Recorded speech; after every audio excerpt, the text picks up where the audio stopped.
Marcos, capítulo de número 7, nesse trecho do Evangelho que nos fala sobre mais um confronto de Jesus com os fariseus e os mestres da lei a respeito da tradição judaica. Marcos 7, a partir do versículo de número 1. Diz assim a palavra do Senhor. Os fariseus e alguns dos mestres da lei vindos de Jerusalém reuniram-se a Jesus e viram alguns dos seus discípulos comerem com as mãos impuras, isto é, por lavar. Os fariseus e todos os judeus não comem sem lavar as mãos cerimonialmente, apegando-se assim à tradição dos líderes religiosos. Quando chegam da rua, não comem sem antes se lavarem, e observam muitas outras tradições, tais como o lavar de copos, jarros e vasilhas de metal. Então, os fariseus e os mestres da lei perguntaram a Jesus, por que os seus discípulos não vivem de acordo com a tradição dos líderes religiosos, em vez de comerem o alimento com as mãos impuras? Ele respondeu, bem profetizou Isaías acerca de vocês, hipócritas, como está escrito, esse povo me honra com os lábios, mas o seu coração está longe de mim. Em vão me adoram. Seus ensinamentos não passam de regras ensinadas por homens. Vocês negligenciam os mandamentos de Deus e se apegam às tradições dos homens. E disse-lhes, vocês estão sempre encontrando uma boa maneira de pôr de lado os mandamentos de Deus, a fim de obedecerem às suas tradições. Pois Moisés disse, honra teu pai e tua mãe, e quem amaldiçoar seu pai ou sua mãe terá que ser executado. Mas vocês afirmam que se alguém disser a seu pai ou a sua mãe, qualquer ajuda que vocês poderiam receber de mim é corbã, isto é, uma oferta dedicada a Deus. Vocês o desobrigam de qualquer dever para com seu pai e sua mãe. Assim vocês anulam a palavra de Deus por meio da tradição que vocês mesmos transmitiram. E fazem muitas coisas como essa. Jesus chamou novamente a multidão para junto de si e disse, ouçam-me todos e entendam isso.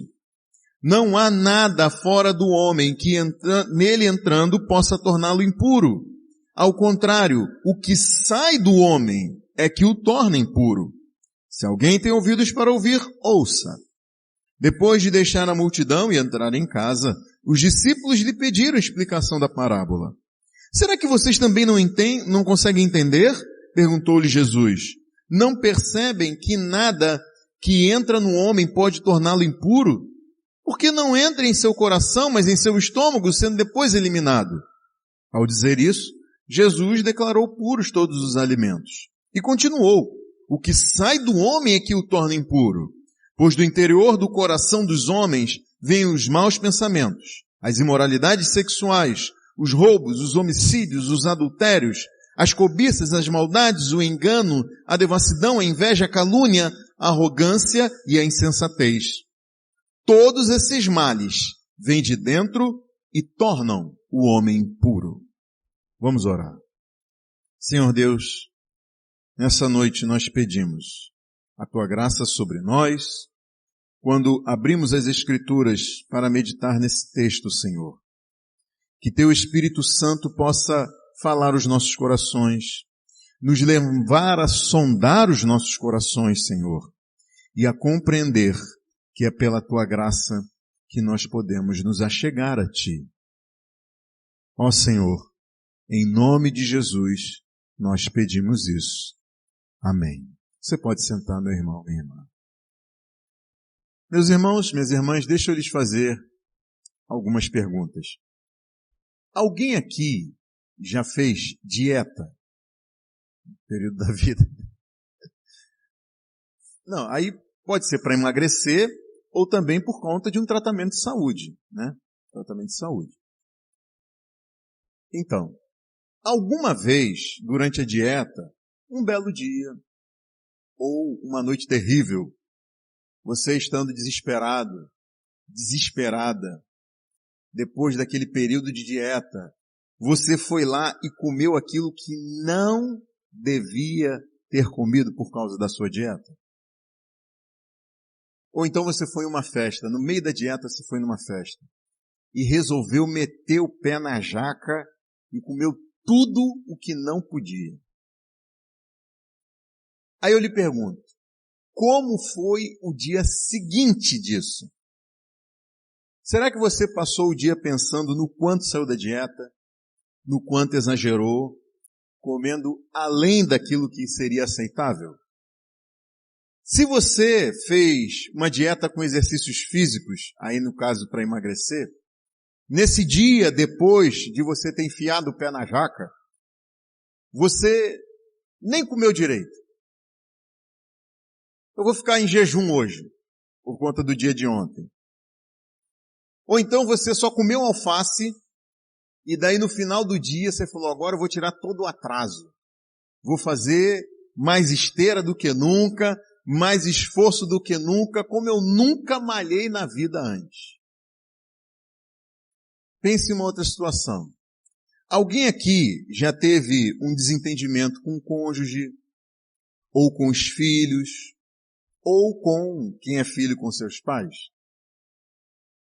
Só que aí no dia seguinte você percebeu que pisou na bola, passou a noite pensando naquilo, e daí então você acorda disposta a compensar o dia anterior. Aí você resolve fazer tudo o que nunca fez antes na vida para agradar essa pessoa. Se você se viu em uma dessas situações, eu pergunto para você, será que você poderia dizer que no dia seguinte estava se sentindo como alguém assim, meio fora do eixo, quebrado, quebrada, alguém que precisa se consertar? Você poderia dizer que estava se sentindo assim, como alguém que teve um dia agitado, está todo suado, toda suada, todo melecado, toda melecada, e o que mais você quer é tomar um banho e se ver limpo daquilo? Será que no dia seguinte você se sentiu mais ou menos assim? Ou seja, esse sentimento de sujeira, de impureza, descreveria como você se sentiu? Agora, vejam que existem situações em que, por mais que alguém tome banho e se esfregue com uma bucha e o mais cheiroso dos sabonetes, a pessoa não consegue se ver e se sentir limpa daquilo. Isso vai desde uma coisa fedida com que você teve contato, e por mais que você se esfregue, você cheira e parece que aquilo está impregnado em você. Até coisas que são, assim, muito, muito sérias do ponto de vista moral. O corpo está limpo, mas é como se você ainda estivesse sujo, ainda estivesse suja. É uma coisa assim interna, que a gente tem até dificuldade de explicar isso direito. Eu estou aqui falando de coisas específicas nesses exemplos, mas no texto que a gente leu, Jesus mostra para a gente que essa impureza, ela não acontece em determinadas circunstâncias e situações. Ela é universal. É da natureza de qualquer pessoa no mundo, independente das circunstâncias. E é quando a gente perde essa consciência de inadequação, de sujeira moral, que tudo na vida e no mundo se torna tão quebrado e imundo quanto a gente deveria se ver. A quebra e a imundície passa então a ser vista só nas outras coisas e só nos outros, não em nós mesmos. Nós podemos nos tornar orgulhosos fazendo coisas que sirvam para a gente encher a boca, para dizer que nós estamos limpos, enquanto que a gente julga como imundos todo mundo que não faz o mesmo que a gente está fazendo. A gente faz coisas para dizer, olha só, eu até tenho lá o encardido aqui e acolá, mas olha só para essa pessoa, gente. Parece que ela tomou um banho de água do vaso sanitário. Parece que ela mergulhou num valão fedido. Ah, não. Isso aí já é demais para mim. No texto que a gente leu, Jesus, ele age como um mestre. E ele responde uma questão. A pergunta foi feita a respeito da impureza cerimonial por parte dos fariseus e dos mestres da lei. Nos versículos 1 a 5, a gente vê sobre isso. Daí, nos versículos 6 a 13, a resposta de Jesus aos seus questionadores, ela é dada. Nos versículos 14 e 15, Jesus chama a atenção do povo para junto de si, como quem chama a atenção de um auditório para a instrução que tem a dar a essas pessoas.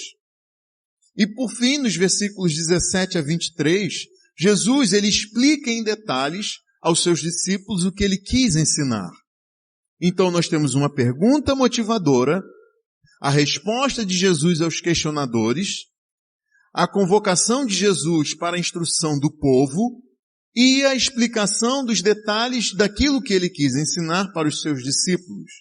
E a cena aqui é parecida com de uma sala de aula, onde aquele grupinho faz uma pergunta capciosa para colocar o professor em maus lençóis. Daí o professor, ele dá uma resposta à altura para esse grupo de espertinhos metidos a sabidos. Depois ele se volta para toda a classe e dá as instruções sobre aquele assunto.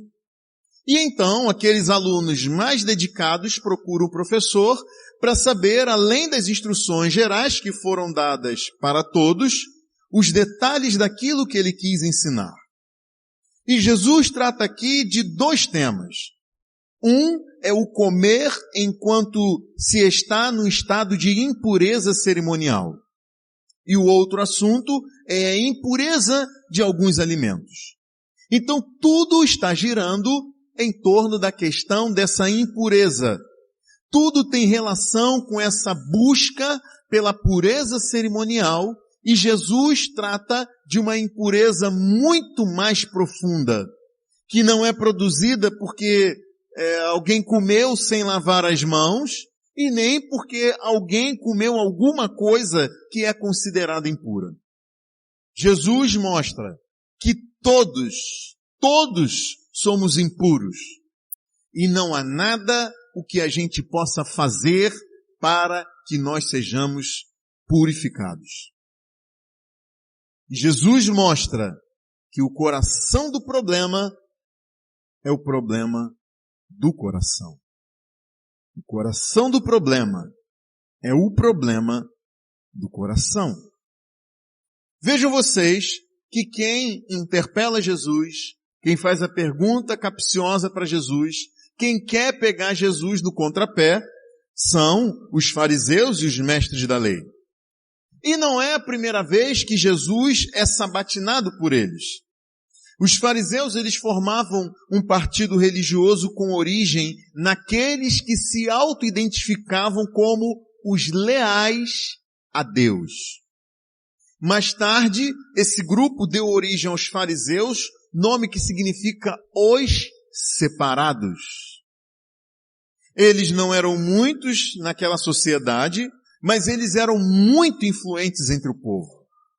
Eles insistiam de uma forma extremamente zelosa no cumprimento estrito da lei dada por Deus aos israelitas por meio de Moisés no Monte Sinai e na observação da tradição dos ensinos religiosos passados ao longo das gerações. Já os mestres da lei são também conhecidos como escribas e rabinos. Era um grupo profissional e não um partido religioso. em geral, era formado pelos sacerdotes e eles eram reconhecidos como intérpretes e tradutores das escrituras sagradas. Os mestres da lei eram consultados sobre o que as escrituras diziam e, para isso, eles citavam as opiniões dos famosos mestres judeus do passado, se valendo do ensino da tradição religiosa. Esses fariseus e mestres da lei já tinham sido atraídos a Jesus em ocasiões anteriores.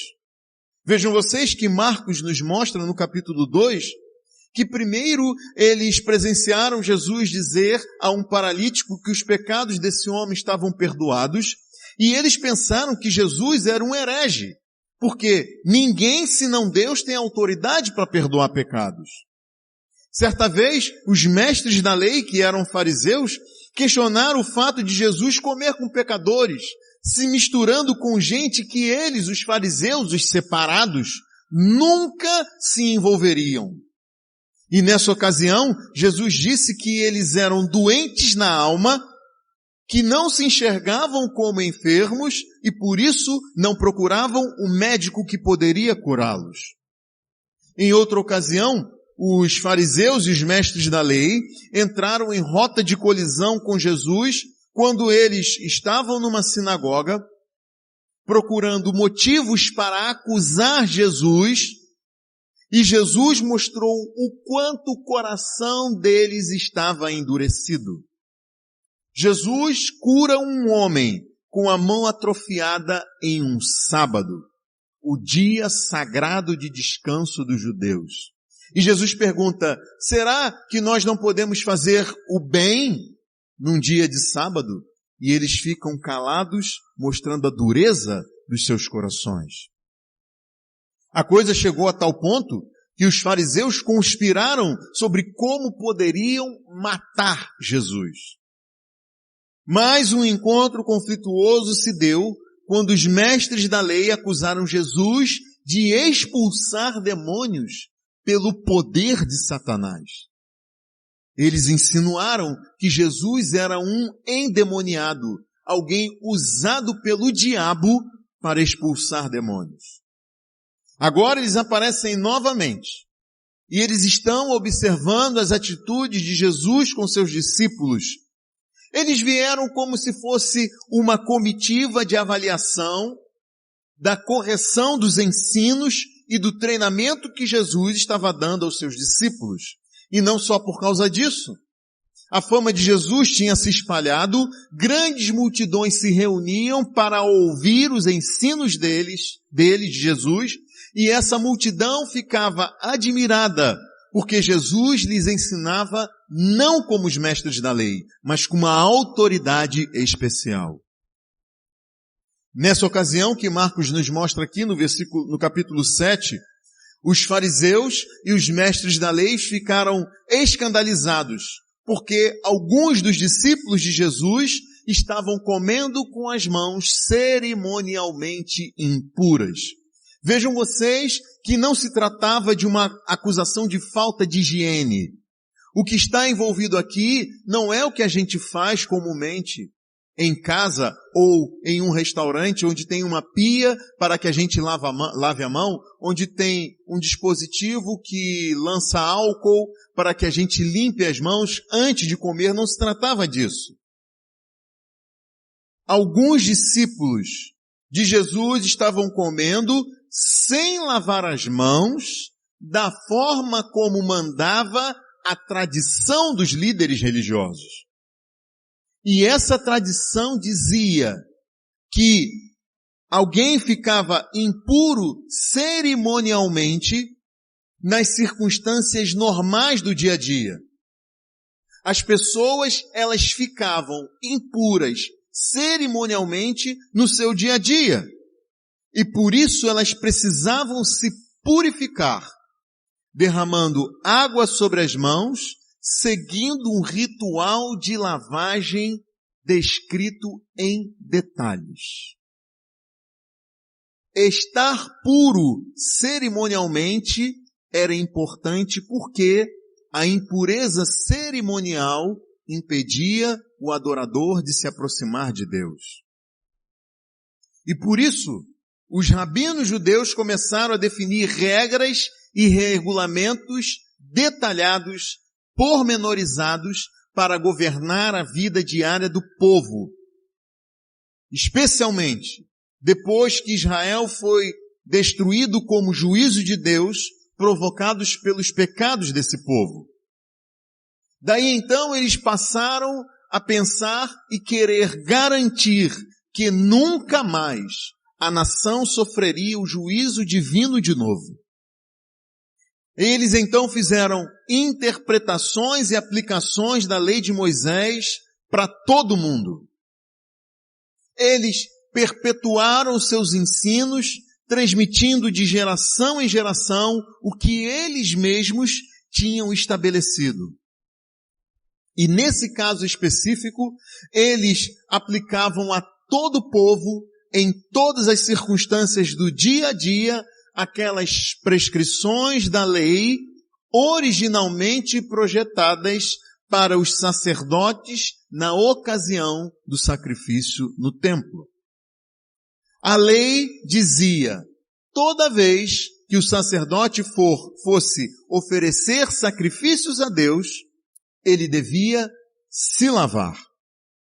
Quando o sacerdote tivesse que se aproximar do altar para ministrar ao Senhor, para oferecer os sacrifícios, então ele tinha que lavar as mãos e os pés. Além disso, Deus autorizou aos sacerdotes comerem parte das ofertas pelo pecado trazidas pelo povo. E essas ofertas eram de cereal, de azeite, de vinho, de trigo e de frutos. Mas para isso, o sacerdote e a sua família tinham que estar cerimonialmente puros. E só os membros da família que estivessem cerimonialmente puros é que podiam comer. Daí então, esse lavar cerimonial das mãos só fazia sentido para os sacerdotes em casos específicos e para comidas específicas no templo. Lavar as mãos para se purificar cerimonialmente não era uma exigência da parte de Deus para o povo e não tinha o menor amparo legal, o menor amparo na Bíblia. Só que os judeus fariseus pegaram esses textos sobre a lavagem sacerdotal e estenderam essa norma para todo mundo, em todas as ocasiões, todos os dias e para todos os tipos de comida. Estenderam para todo mundo, em todas as ocasiões, todos os dias, para todo tipo de comida.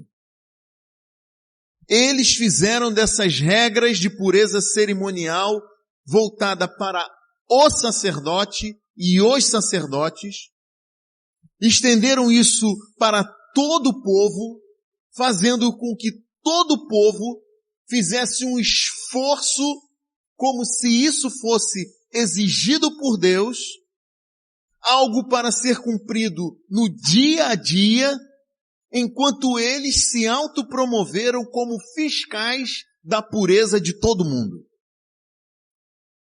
E a rua era uma grande fonte de impureza cerimonial. Era na rua que eles entravam em contato com os gentios, aqueles considerados por natureza imundos cerimonialmente, os não-judeus. Mas eles também se relacionavam na rua com aqueles judeus que não observavam as leis cerimoniais impostas pela tradição deles mesmos. Eles sofriam assim de uma espécie de obsessão compulsiva por limpeza cerimonial. E essa doença tinha virado uma pandemia. Isso porque Marcos nos diz no versículo de número 3. Veja aí. Os fariseus e todos os judeus não comem sem lavar as mãos cerimonialmente, apegando-se assim à tradição dos líderes religiosos. Quando chegam da rua, não comem sem antes se lavar, e observam muitas outras tradições, tais como o lavar de copos, jarros e vasilhas de metal. A coisa tinha se tornado uma espécie de problema de saúde pública da alma judaica. E daí, quando os fariseus e os mestres da lei ficaram escandalizados quando eles viram alguns dos discípulos de Jesus comendo sem seguir esse ritual de lavagem cerimonial das mãos, eles questionaram Jesus, afinal, ele era o mestre desses discípulos. E com isso, eles queriam dizer que Jesus não era um mestre confiável, porque ele permitia que os seus discípulos fizessem uma coisa absurda dessas. Os fariseus e os mestres da lei tiveram a intenção aqui de mostrar para todo mundo em público que nem Jesus, nem os seus discípulos estavam à altura da espiritualidade deles. É quando Jesus responde aos questionamentos feitos por eles. Nos versículos 6 a 13. Vejam que Jesus não discutiu com os fariseus e com os mestres da lei. Jesus não teve a intenção aqui de se defender ou defender os seus discípulos porque eles estavam ali comendo sem lavar as mãos cerimonialmente.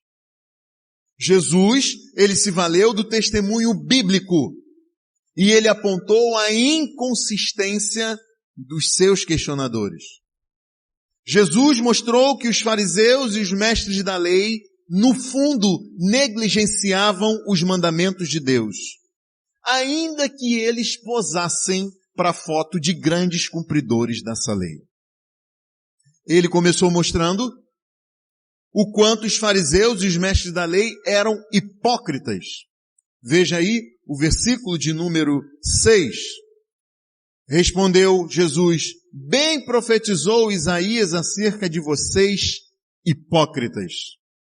Eles eram mascarados, falsos, dissimulados, tão verdadeiros quanto uma nota de R$3 e tão confiáveis como o maior dos estelionatários. Jesus, ele começa fazendo menção ao que está escrito no livro do profeta Isaías, no capítulo 29, no versículo 13. Lá, Deus afirma que aquilo que o povo dizia não vinha de uma fonte confiável, mesmo que o que eles estivessem dizendo fosse correto. Veja aí comigo. Este povo me honra com os lábios, mas o seu coração está longe de mim. O coração deles estava longe de Deus. Não só isso, a adoração deles era vã. O ensino deles não vinha de Deus e sim dos homens. Veja aí o versículo 7. Em vão me adoram. Seus ensinamentos não passam de regras ensinadas por homens. Agora, ouça o que Deus disse ao povo no tempo do profeta Isaías. No capítulo 1 do livro de Isaías está escrito: para que me oferecem tantos sacrifícios? Pergunta o Senhor. Para mim chega de holocaustos. Não tenho nenhum prazer no sangue de novilhos, de cordeiros e de bodes. Quando vocês vêm à minha presença, quem lhes pediu que pusessem os pés nos meus átrios? Parem de trazer ofertas inúteis. Não consigo suportar as suas assembleias cheias de iniquidade. Suas festas eu as odeio. Tornaram-se um fardo para mim, não as suporto mais. Quando vocês estenderem as mãos em oração, esconderei de vocês os meus olhos. Mesmo que multipliquem as suas orações, não as escutarei. As suas mãos estão cheias de sangue. Lavem-se, limpem-se, removam suas más obras para longe da minha vista. Parem de fazer o mal, aprendam a fazer o bem. Quando Jesus cita Isaías, ele estava dizendo para os fariseus e os mestres da lei, para os líderes religiosos, que eles eram exatamente como esses, sobre quem Deus falou e que precisavam ser limpos. O sacrifício que eles ofereciam para a observação diária do lavar das mãos era inútil. O ritualismo deles era odioso, era insuportável para Deus. Mesmo achando que estavam limpos porque eles lavavam as mãos cerimonialmente, o veredito de Deus a respeito deles eram: as suas mãos estão cheias de sangue, lavem-se, limpem-se. O coração deles estava longe de Deus. E é por isso que Jesus disse que eles negligenciavam os mandamentos. Versículo de número 8. Vocês negligenciam os mandamentos de Deus e se apegam às tradições dos homens.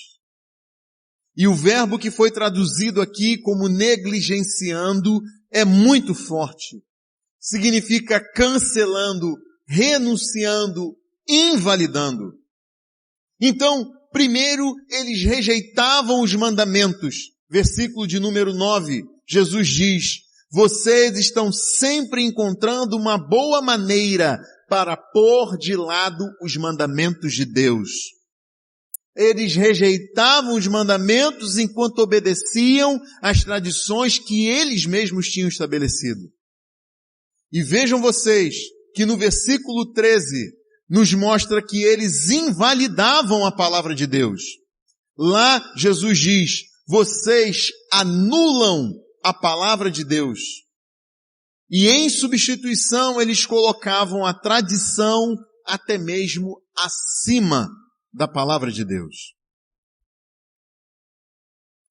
Então aquilo que tinha nascido, essa tradição, com o objetivo de suprir com regras específicas o que a lei dizia em geral, tinha se tornado algo repugnante aos olhos de Deus. Tinha superado, inclusive, a lei de Deus. Vejam, no nosso ordenamento jurídico, por exemplo, nós temos decretos reguladores que especificam aquilo que a lei maior não discrimina em detalhes. Só que Jesus, como supremo jurista na lei de Deus, afirma que esses decretos reguladores instituídos pelos líderes religiosos eram contrários à lei de Deus. Colocavam de lado, ignoravam, negavam os mandamentos de Deus e não somente isso, prevaleciam, eram colocados acima da lei de Deus. E para mostrar o nível de enfermidade da alma desses líderes religiosos, Jesus faz um exame da prática religiosa deles. Ele dá um exemplo que comprova a tese do quanto eles eram hipócritas. Jesus menciona a forma sagaz com a qual eles transgrediam o 5º mandamento, que falava da honra a pai e mãe. Veja aí comigo os versículos 10 e 11 e 12. Diz assim: pois Moisés disse: honra teu pai e tua mãe, e quem amaldiçoar seu pai ou sua mãe terá que ser executado. Mas vocês afirmam que se alguém disser a seu pai ou a sua mãe: qualquer ajuda que vocês poderiam receber de mim é corbã, isto é, uma oferta dedicada a Deus, vocês o desobrigam de qualquer dever para com seu pai e sua mãe. Vejam vocês que os filhos tinham o dever de honrar pai e mãe e suprir as necessidades desses pais quando eles ficavam velhos, incapazes de promover o suprimento das suas próprias necessidades de sobrevivência. Mas esses líderes religiosos viam como coisa normal um filho não assistir aos pais, porque ele tinha dito que aquilo que deveria ser usado para a assistência desses pais tinha sido oferecido a Deus como corbã. E Marcos nos explica o que isso significa. Uma oferta dedicada, uma oferta entregue para o templo. E como a lei de Moisés, a lei dada por Deus, afirmava que alguém que fizesse um voto ao Senhor não poderia quebrar esse voto de maneira alguma, então esses filhos, dizendo que tinham oferecido isso ao Senhor, na expectativa de que seus pais mais velhos naturalmente morressem antes, eles não supriam os pais com aquilo que necessitavam. E Jesus diz que essa era apenas uma pequena amostra do que eles eram capazes de fazer. No versículo 13 ele diz que eles faziam, Marcos nos explica que eles fazem muitas coisas como essa. Jesus falando que eles fazem muitas coisas como essa. Aí, como ele tinha sido provocado pelos fariseus e mestres da lei diante do povo, depois de expor esses líderes à vergonha pública, Jesus chama para junto de si a multidão para instruir essas pessoas no caminho correto. Jesus conta uma parábola, como era o seu costume, para a instrução e exortação do povo. Versículo de número 15. Ele diz, não há nada fora do homem que nele entrando possa torná-lo impuro. Ao contrário, o que sai do homem é que o torna impuro. Ele então despede a multidão, se recolhe à casa, uma oportunidade que é aproveitada pelos discípulos para pedir a explicação dessa parábola. Essa é então a oportunidade de Jesus para fazer o diagnóstico profundo do mal que contaminava e adoecia a alma não só dos líderes religiosos, mas de todos os judeus que seguiam a tradição deles. E não só isso, Jesus faz o profundo diagnóstico de toda a humanidade. Ele aponta para a fonte de todo o mal que a gente vê nesse mundo. Jesus, ele coloca um espelho diante de cada ser humano, diante de cada um de nós e diz, você consegue ver? Essa é a raiz de toda a malignidade nesse mundo. É você. A gente tem a tendência de olhar para fora, quando nós deveríamos olhar para dentro e perceber a fonte de todo o mal que contamina a nós e tudo aquilo que a gente toca. Nós não somos contaminados pelo que vem de fora, mas por aquilo que provém de nós mesmos. Versículo de número 18. Será que vocês também não conseguem entender? Perguntou-lhe Jesus. Não percebem que nada que entre no homem pode torná-lo impuro? Porque não entra em seu coração, mas em seu estômago, sendo depois eliminado. Ao dizer isso, Jesus declarou puros todos os alimentos e continuou. O que sai do homem é que o torna impuro, pois do interior do coração dos homens vêm os maus pensamentos, as imoralidades sexuais, os roubos, os homicídios, os adultérios, as cobiças, as maldades, o engano, a devassidão, a inveja, a calúnia, a arrogância e a insensatez. Todos esses males vêm de dentro e tornam o homem impuro. Jesus mostra aqui que é impossível ao ser humano chegar a um estado de pureza cerimonial pelo esforço próprio. É impossível a qualquer homem, a qualquer mulher atingir um estado de pureza cerimonial pelo esforço próprio. E aí, em vez de exigir o que é impossível, Jesus declara puros todos os alimentos. O que significa que não será por comer sem lavar as mãos, e nem por comer certos alimentos, que a pessoa será considerada impura cerimonialmente. Nada externo, nada vindo de fora será razão de impureza, sem sombra de dúvida. E como eu disse, isso era de uma importância gigantesca, porque ser impuro cerimonialmente significava não estar em condições de se apresentar diante de Deus. Então, meus irmãos e minhas irmãs, como é do nosso interior que procede toda a impureza cerimonial, ninguém pode comparecer diante de Deus naturalmente, por si mesmo, nem por causa de algo que possa fazer por si, a fim de se apresentar puro diante do Senhor. Jesus mostra que o entendimento deles sobre impureza cerimonial estava totalmente errado. A verdade é que a impureza cerimonial, ela provém de um coração impuro.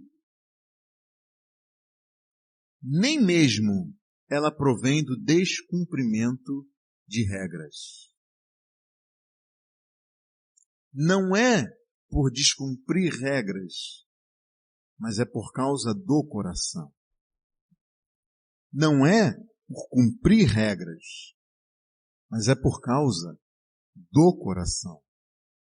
A comunhão com Deus não é interrompida por mãos ou alimentos não purificados, mas pelo pecado. E Jesus, ele aborda aqui a essência da questão, o cerne de tudo. A impureza moral, ela é simbolizada pela impureza cerimonial. Jesus já tinha mostrado pra gente a desobediência do 5º mandamento que nos manda honrar pai e mãe. Agora ele mostra como todos os outros mandamentos são desobedecidos.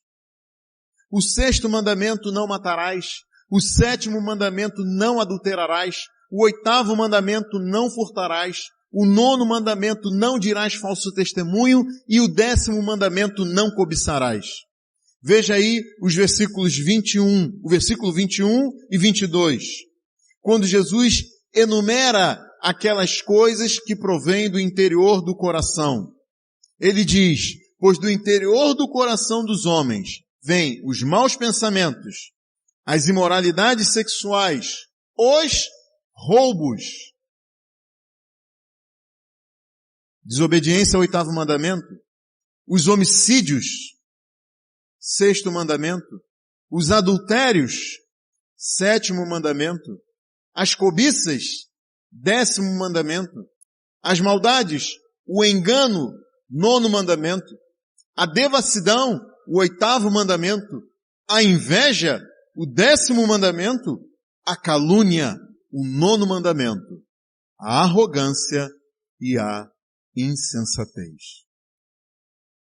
Jesus mostra que tanto as ações externas como as imoralidades sexuais que são feitas aos olhos dos outros, o roubo feito aos olhos e podendo ser constatado, o homicídio, o adultério, a calúnia, tanto essas coisas externas como as intenções, os maus pensamentos.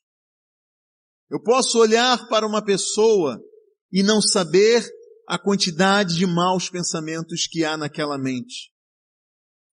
As cobiças, as maldades que ela maquina, o engano, a inveja que a inflama, a arrogância que ela tenta não expressar e a insensatez que domina a sua vida. Tanto as ações externas como as intenções internas estão ligadas, são interdependentes. ações más e desejos maus provêm da mesma fonte, o coração. O coração do problema é o problema do coração. E com isso Jesus mostra pra gente duas coisas. Primeira, não é porque você não comete certos atos escandalosos que isso faz de você uma boa pessoa. Que isso faz de você alguém limpo diante de Deus. Você pode nunca ter roubado, mas como é a cobiça em seu coração, hein?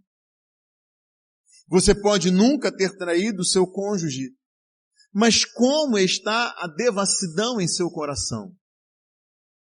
Você pode nunca ter matado uma pessoa, mas como estão os maus pensamentos, as maldades em seu coração em relação a alguém? Ou a calúnia? Você pode nunca ter agredido fisicamente uma pessoa a ponto de deixá-la em coma, mas como está a inveja no seu coração? Você pode nunca ter humilhado uma pessoa por palavras e ações até reduzir essa pessoa a uma coisa insignificante. Mas como está a arrogância em seu coração?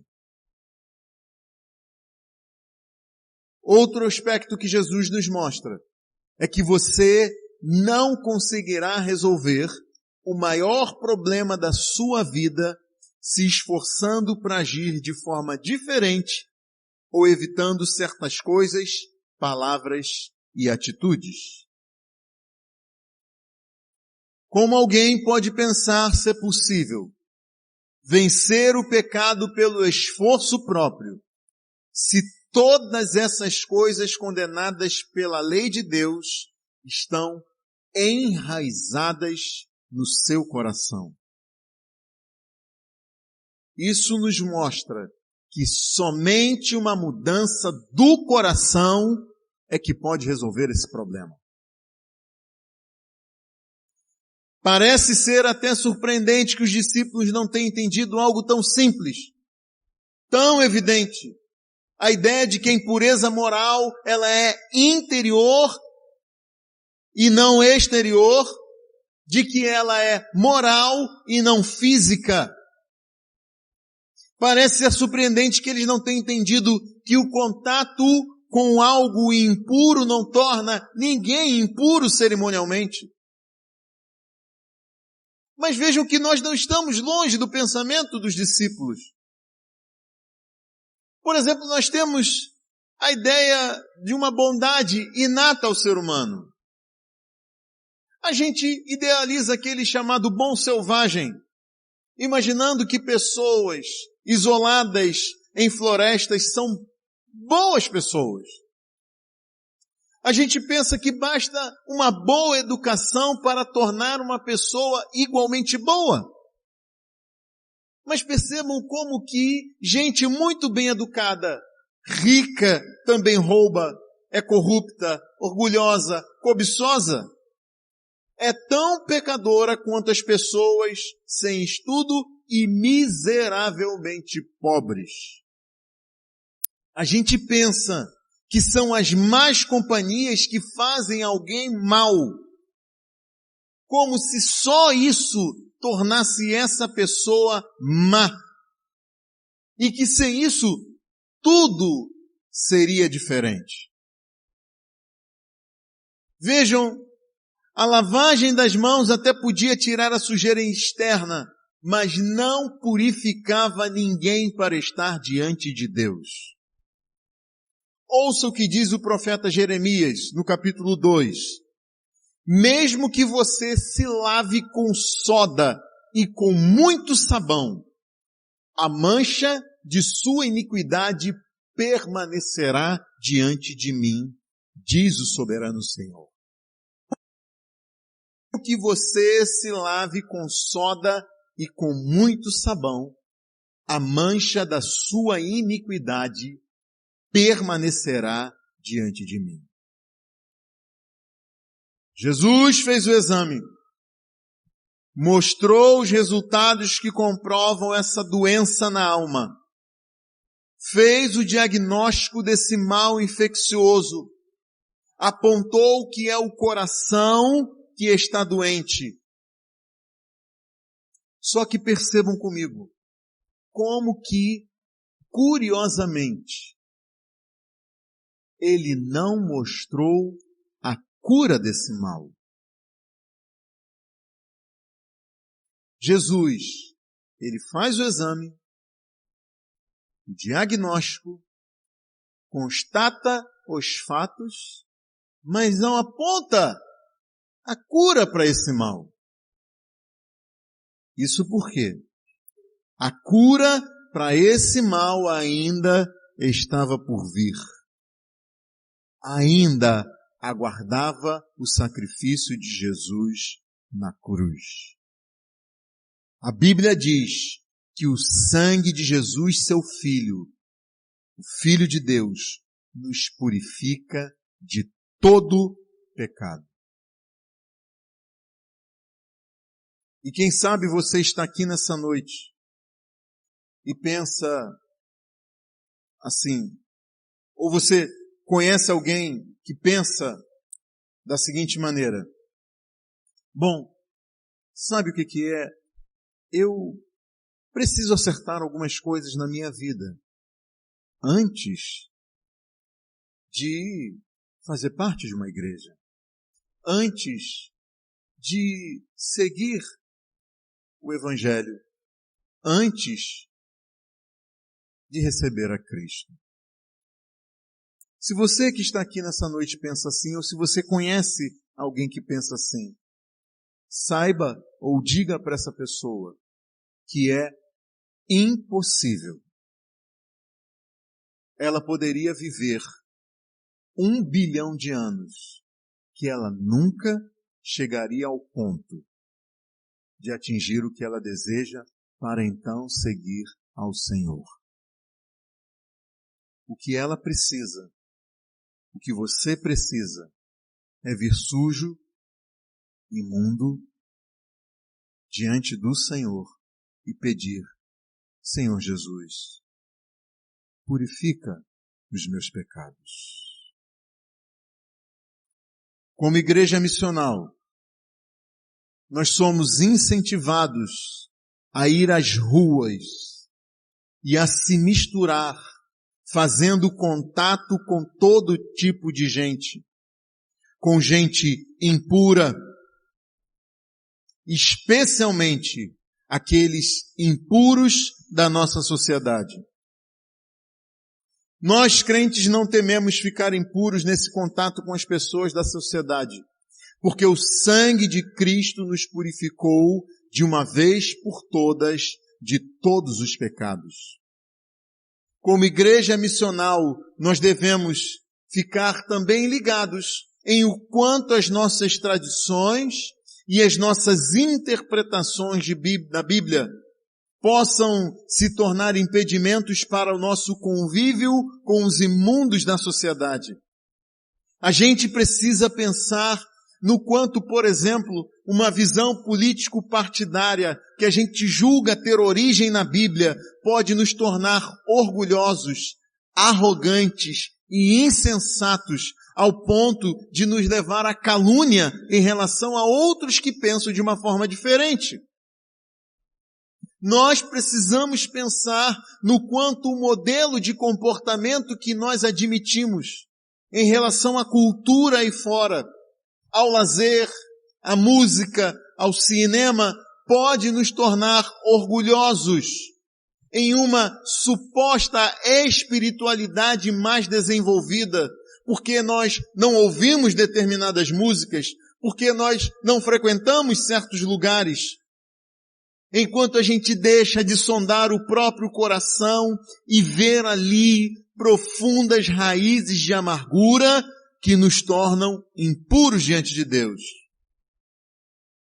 Meus irmãos e minhas irmãs, atos externos de benevolência e piedade que não fluem de sentimentos santos do coração dados por Deus, que não se deleitam em depender de Deus, que não procuram a glória de Deus, não passam de legalismo e não possuem valor algum em honrar ao Senhor.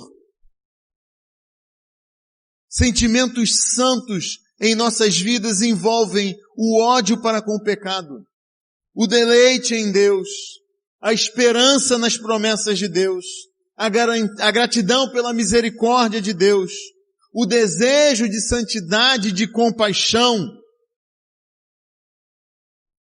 E é por isso que a gente precisa ter familiaridade com o nosso próprio coração.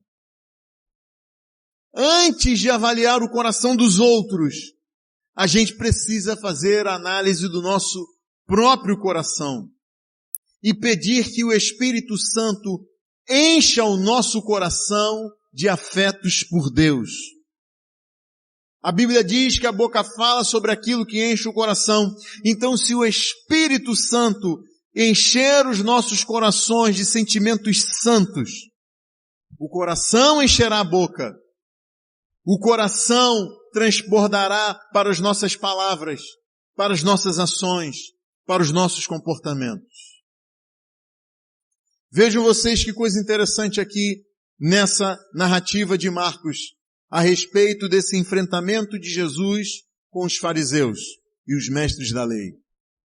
Vejam que eles pegaram aquilo que dizia respeito ao sacerdote, no exercício sacerdotal no templo, e trouxeram para todas as pessoas, para todo o povo. Uma das doutrinas importantes da Reforma Protestante é a do sacerdócio universal. O que significa que o pastor da igreja não é mais santo que nenhum dos santos que estão na igreja. Não é o pastor da igreja que tem que carregar o piano nas costas e fazer tudo dentro da igreja. Não é o pastor da igreja que tem que orar por uma pessoa enferma ou aconselhar uma pessoa e só ele pode fazer isso porque a oração dele é mais forte e o conselho dele é mais sábio do que o conselho de qualquer outro membro da igreja. Não é isso. Então todos são chamados a ministrarem diante de Deus e uns aos outros. Agora, vejam que coisa interessante. O sacerdote que os fariseus tomavam como parâmetro para essa lavagem, ele seguia um ritual muito detalhado antes de oferecer o sacrifício a Deus. Uma vez por ano, o sumo sacerdote, uma semana antes do dia da expiação, era afastado da sociedade, do convívio com outras pessoas. Se dedicava ao longo daquela semana à leitura das Escrituras, à meditação na palavra de Deus, para que os seus pensamentos fossem puros. No dia da festa da expiação, ele saía e era conduzido para uma área onde havia uma espécie de cortina apenas, que criava uma sombra, e diante de todo o povo, ele era lavado da cabeça aos pés. Vestia a sua roupa, entrava no santuário e oferecia o sacrifício pelos pecados. Os seus. Saía do santuário, tomava outro banho à vista de todos, voltava e oferecia o sacrifício pelos pecados do povo. Um ritual muito detalhado e cuidadoso de purificação. Daí então a Bíblia nos mostra, no livro do profeta Zacarias, a visão de um sacerdote chamado Josué. Josué é visto impuro, da cabeça aos pés. Todo aquele ritual não tinha o significado que o povo pensava que tivesse. Josué estava impuro, sujo da cabeça aos pés. É como se ele estivesse coberto de fezes. Esse é o sentido do texto. Satanás o acusa diante de Deus. Mas então, o Senhor toma a iniciativa e diz: Josué, eis que eu tiro as suas vestes e as purifico e limpo você para ministrar em minha presença. Meus irmãos e minhas irmãs, uma semana antes de Jesus celebrar a Páscoa dos judeus, ele inicia o seu processo de caminhada para a cruz do Calvário. Ele se recolhe, afastado de todos, mas não para ser purificado. Ele chora diante de Deus, lágrimas como de sangue.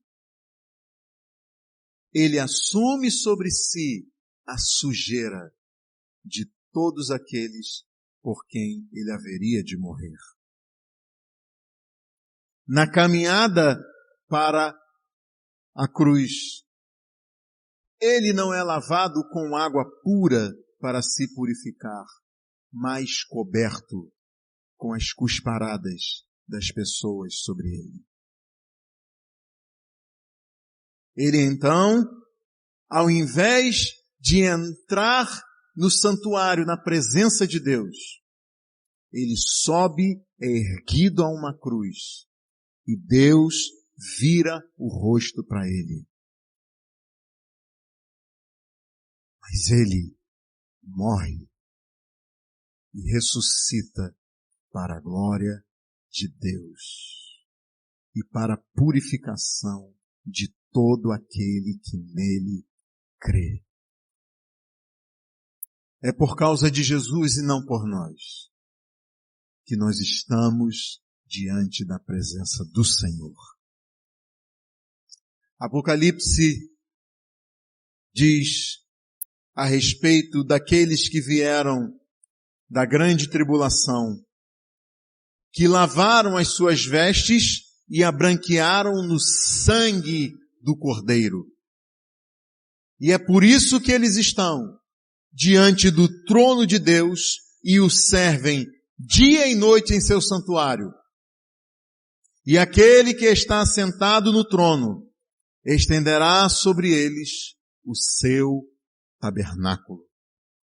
Glória a Deus, porque Ele nos lavou, Ele nos purificou de todo o pecado, para que pudéssemos ministrar diante dEle em espírito e em verdade e em santidade.